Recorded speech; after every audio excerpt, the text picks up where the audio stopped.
Bueno, como habíamos anunciado, vamos a estar desde Huamanga con el señor Salomón Lerner, presidente de la Comisión de la Verdad, y con Rolando Ames, integrante de la misma comisión. Buenas noches.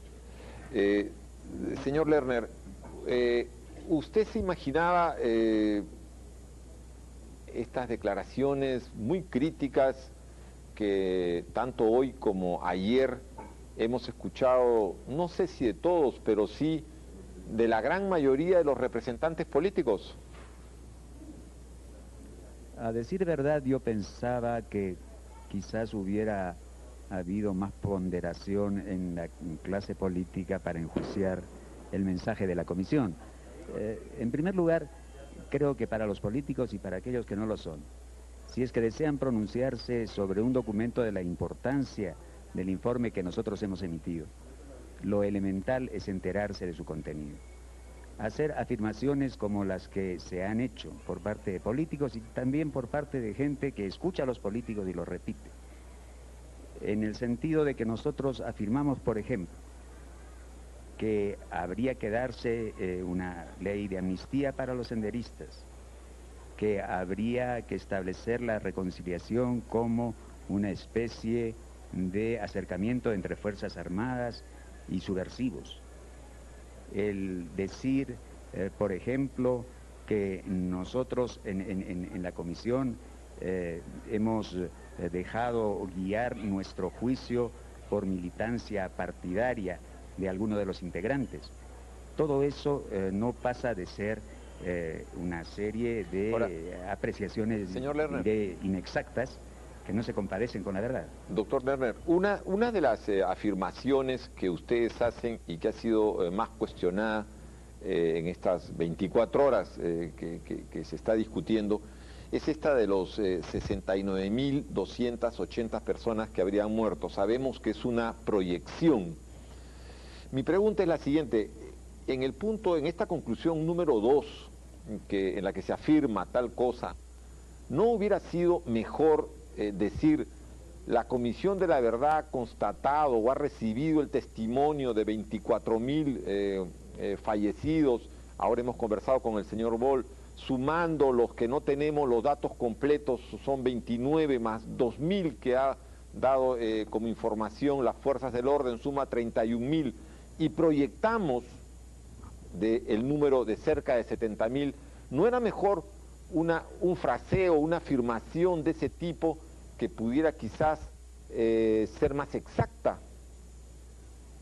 Yo no diría que una formulación así sería más exacta, sería más pedagógica quizás, Santiago, pero en el fondo se estaría diciendo lo mismo que decimos en la comisión. Además, la cifra que nosotros señalamos está explicada y no solamente ha sido trabajada con métodos muy rigurosos por profesionales del país, sino también por gente que ha venido de Estados Unidos, por el señor Boll, que creo ha conversado con usted hace pocos momentos, y que ha tenido a su cargo una labor similar en la Comisión de la Verdad de Guatemala, en donde se hizo una proyección que llevó a considerar 200.000 víctimas a partir de 30.000 testimonios. También estuvo presente y ha revisado el trabajo el presidente actual de la Asociación de Estadísticos de Estados Unidos. Entonces, creo que no hay razones valederas para dudar del rigor científico y de la limpieza con la cual se han obtenido esas cifras. Ahora, además, de otro lado, y yo quisiera decirte, todos los días nosotros nos alimentamos de una serie de encuestas de opinión, y que son las que guían un poco muchas veces la conducta de políticos y de no políticos en el país. ¿Y cómo se hacen esas encuestas de opinión? Cuando se habla de que el X% del país está a favor de un candidato o de un político, se ha consultado a todos aquellos que se dice están mostrados allí en esa encuesta. Obviamente no, hay procedimientos para establecer esas proyecciones. Ahora, doctor Lerner, también yo sé que sobre este punto habría, de hecho, bastante más que preguntar y probablemente va a continuar una discusión sobre el punto.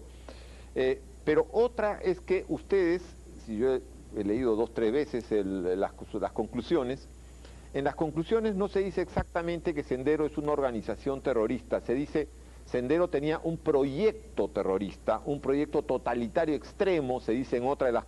y también se dice que habían acciones terroristas, pero hoy día lo he escuchado a usted afirmar que es una organización terrorista. ¿Son matices en la definición o es que esta definición de organización terrorista está contemplada en el capítulo referente a Sendero Luminoso? Sí, habría que leer pues el informe, leer el capítulo, allí se verá cómo caracterizamos como terrorista a esta organización, y además decimos de proyecciones genocidas, que es mucho peor, mucho más grave desde el punto de vista jurídico y desde el punto de vista ético, que hablar de terrorismo, o en todo caso es tan grave como eso. Yo lo que he dicho esta mañana lo he dicho a título de presidente de una comisión que todavía no ha fenecido. Es la palabra de la comisión, y esa palabra, de otro lado, respeta lo que está en el texto. Hay que leer ese texto. Son 3000 páginas, hay que revisarlas con cuidado, hay que revisar las conclusiones con cuidado y no establecer pues tan rápidamente y de modo un poco prejuiciado las cosas que nosotros señalamos. Ahora, doctor Lerner, el doctor Alan García y también otros políticos, no solo él, han considerado que en las conclusiones, porque básicamente el texto que se ha leído hasta ahora, entiendo yo, y que está siendo materia de debate son las conclusiones, ¿no es cierto?, para ser también realista en cuanto a eso, que en las conclusiones se equipararía a Sendero Luminoso con las Fuerzas Armadas y en general con las fuerzas del orden, y que tal cosa no puede ser. Pues eso es absolutamente falso. Nosotros decimos en el texto, y creo también en las conclusiones, yo no las tengo aquí a la mano, pero si las lee usted con atención se dará cuenta, en primer lugar que son nuestras Fuerzas Armadas, que forman parte del Estado, que nosotros somos parte del Estado, que ellos no iniciaron este conflicto, que ellos entraron legítimamente a pelear para defender a la sociedad y al Estado peruanos, que ha tenido víctimas y héroes que nosotros homenajeamos. Aquello que decimos, y eso no significa establecer una homogeneidad entre Fuerzas Armadas y las organizaciones terroristas, es que cuando hay un crimen, no interesa quién lo cometa, esa persona que lo comete es un criminal y tiene que pagar por ese delito.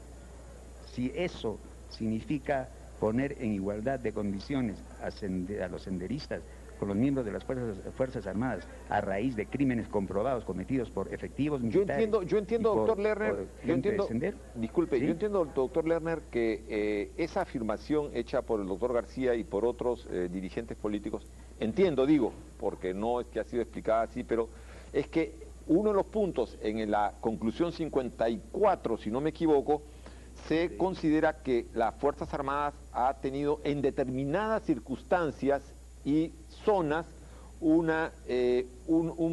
patrón, digamos, de violación sistemática, ¿no es cierto? Y creo que ahí está el origen de la afirmación que hacen estos, digamos, dirigentes que critican la visión de ustedes. Bueno, conductas anómalas en determinadas zonas y en determinados tiempos no significa que la institución que de alguna manera está comprometida en ello sea per se una institución que tenga que ser criticada, que tenga que ser denostada y no reconocida como parte de la sociedad.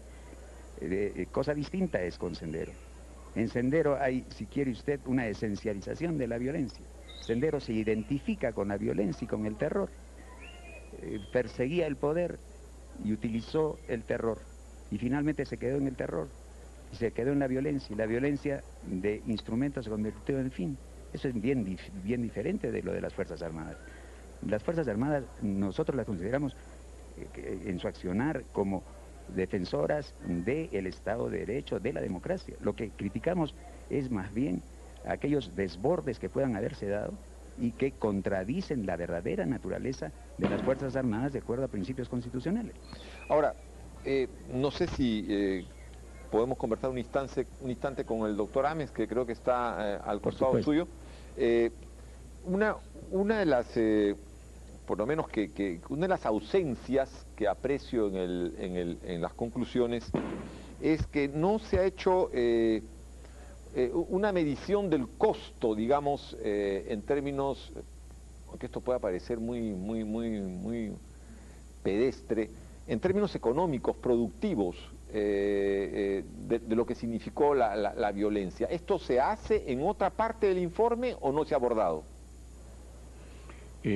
Santiago, buenas noches, y al público oyente y televidente. No se hace como tal una evaluación, digamos, comparable a la del número de muertos y desaparecidos, porque la comisión no ha encontrado las fuentes de información que le permitan atreverse a eso, y justamente porque hemos querido proceder con el mayor rigor, no lo hacemos. Ya, eso sería mi respuesta concreta a tu pregunta. Hoy día en la mañana o en la tarde, el doctor Lerner dijo que una de las dos razones por las que había puesto, digamos, reservas, había presentado sus reservas el general Arias Graziani, una era porque estaba en contra, primero entiendo del punto 54 que hemos mencionado sobre el comportamiento de las Fuerzas Armadas, ¿no? Y también sobre las reparaciones, o sea que él estaba en contra de que las reparaciones tuvieran un carácter individual y que solo fuera colectiva. ¿Cuál ha sido el criterio de la comisión? ¿Por qué la comisión ha sostenido la otra? La comisión ha sostenido de que, fíjate, Santiago, quisiera decir, con el ejemplo del general Arias Graziani, quisiera decir algo que va al fondo de las preguntas que nos estás haciendo y que has hecho al doctor Lerner. Yo siento que la discusión está ahorita en las palabras del informe. ¿Usan o no usan terrorista? ¿Están dando tal cifra? ¿Por qué no explican mejor la cifra de los 69.000? Yo creo que el informe, que es un informe tan extenso y sobre asuntos tan de fondo, a lo que invita es a que se conozca el argumento, la explicación, el conjunto. Y entonces eso nos sacaría de este enredo que siento, que tiene que ver en parte con la resistencia quizá natural que causa un informe tan duro y que nos ha causado a nosotros el hacerlo. No lo hemos hecho con gusto, lo hemos hecho por una obligación moral que teníamos que cumplir. Entonces, el general Arias Graziani firma el informe de la Comisión de la Verdad, firma el informe, y si firma el informe y hace salvedades sobre reparaciones o sobre patrones, es que encuentra que en lo principal está de acuerdo y que esos puntos no son de tanta importancia como para retirar él su firma. Yo creo que una lectura más tranquila a la que nosotros invitamos, y yo creo que no es bueno que ustedes los periodistas nos provoquen a una polémica inmediata con la gente que está reaccionando quizá emotivamente. Este informe ha demorado 2 años hacerse, recoge voces de miles de personas, información de muchas regiones. Hasta ahora no he oído una pregunta sobre la diversidad de las historias regionales.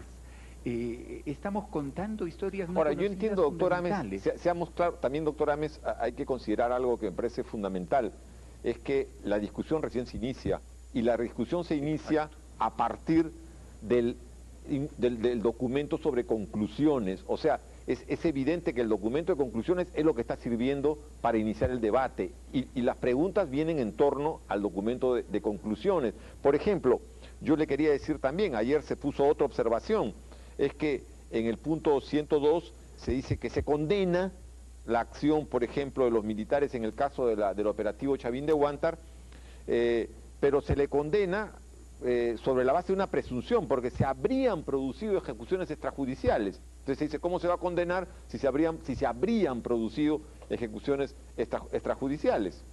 Esta creo que además fue una observación de Marta Chávez. Estoy seguro que no se dice se condena, y la comisión usa deliberadamente el condicional cuando encuentra indicios, precisamente por responsabilidad, porque no puede condenar, porque encuentra indicios que la hacen pensar a ella que hay suficiente razón, suficiente presunción como para que el caso vaya a la Fiscalía, y quien va a condenar es el Poder Judicial. O sea que la palabra no debe ser condena. No, sí dice no tenemos condena. aquí... Yo lo tengo acá, dice Bueno. condena, sin embargo, las ejecuciones extrajudiciales que se habrían producido injustificadas, etcétera, etcétera. Ok, pero condena las ejecuciones, condena un crimen, no condena al presunto responsable, porque no puede estar segura, no le toca estar segura. Y entonces insisto en mi punto. Está bien, estamos a 24 horas y seguimos discutiendo el documento de conclusiones, pero el documento de conclusiones no puede resumir, por mejor que fuera, y no creo que hayamos llegado a ese nivel de excelencia, en 40 páginas, 7.000 con los anexos, 3.000 sin anexos. Entonces vayamos pues poco a poco. Déjeme hacerle otra pregunta puntual, fastidiosa, incómoda, para poder pasar a un asunto más general antes de concluir. Es en relación con el pedido de judicialización, que no ha sido hecho público, ustedes lo han explicado hoy día, las razones. Cuando se dice que se le da 30 días a la Fiscalía para que se pronuncie, se está diciendo que son 30 días para que se pronuncie, ¿en qué sentido? ¿En el sentido que considere la Fiscalía? Claro, por supuesto, y además, ojo, perdón, no estamos dando 30 días a la Fiscalía, no tendríamos poder para eso, estamos presentando los casos a la Fiscalía, si no serían públicos, y solamente le estamos pidiendo a la Defensoría del Pueblo que en el ejercicio de su función simplemente esté alerta para que esos procesos sean abiertos y que sean atendidos. Si la manera de atenderlos por la Fiscalía es decir que no hay razón a causa, eso lo explicará la propia Fiscalía. Entonces, no estamos poniendo ultimátums, estamos tratando de ser equilibrados en un tema muy difícil. Yo pido al país que entienda que jugar con imputaciones por posibles asesinatos, por violaciones de derechos humanos, es muy dura, es muy delicada. Entonces, por favor, insisto, vayamos a darnos cuenta que tenemos muchos meses, la comisión termina, pero el informe queda, y el informe es un patrimonio del país, discutámoslo tomo a tomo, ustedes pueden ayudar mucho, creo que ya hay periódicos que están empezando a trabajarlo, y verán que entonces discutiremos sobre lo sustantivo, sobre lo que hemos querido decir, no sobre un error de palabras, y espero que los críticos también entonces contraargumenten sobre el fondo. Eso ahora, sería lo más sano. Otra cosa puntual, ¿cuáles son los criterios para considerar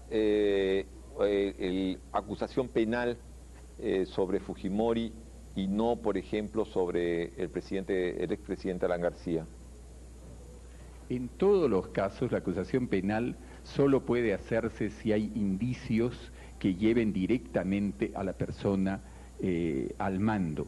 La diferencia entre Fujimori y los otros presidentes viene de que en un gobierno que centralizó el poder en la cúpula del Poder Ejecutivo y lo centralizó precisamente en los temas de defensa y de seguridad interior, y precisamente además de manera pública, el presidente y su asesor Montesinos señalaron que ellos manejaban esa política.